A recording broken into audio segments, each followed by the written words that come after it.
Retour au Burkina Faso pour les actualités nationales que l'on ouvre avec les vœux de nouvel an du mouvement du peuple pour le progrès. Le bureau politique national du MPP a, à l'issue de son conclave du 7 janvier, appelé au rassemblement pour la mise en œuvre du programme présidentiel. Le débat national sur la nouvelle constitution et le prochain congrès du MPP prévu pour se tenir en mars prochain sont des sujets abordés lors de cette cérémonie. Jean Zongo, Frédéric Etienne Bassenga. Le bureau politique national du mouvement du peuple pour le progrès, plus que jamais engagé pour la mise en œuvre du programme présidentiel, c'est du moins ce qui ressort de cette cérémonie de présentation de vœux. Et pour y arriver, le président par intérim du parti compte cette année mettre l'accent sur la formation pour contrer les manœuvres de l'adversaire.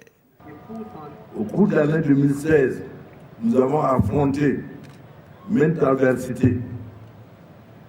L'adversaire républicain, l'opposition républicaine connue, visible, l'opposition invisible terroriste, l'opposition invisible putschiste, l'opposition invisible de calomnie, l'opposition invisible de déstabilisation. C'est dire que nous devons idéologiquement, au cours de l'année 2017, renforcer nos convictions idéologiques.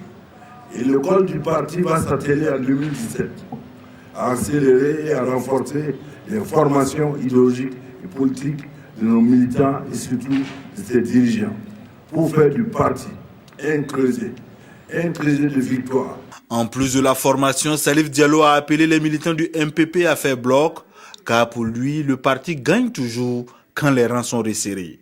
La seule chose qui vaille, c'est notre unité combattante. La seule chose qui vaille, c'est le progrès du Burkina Faso. La seule chose qui vaille au-delà de nos intérêts individuels ou personnels, c'est le programme pour lequel nous avons été élus à différents niveaux. Avant cette cérémonie, les membres du bureau politique national ont eu un huis clos, une rencontre qui a permis, selon Salif Diallo, d'échanger sur le débat national autour de la nouvelle constitution en préparation et de s'accorder sur les grandes orientations du deuxième congrès du parti qui aura lieu les 3, 4 et 5 mars prochains.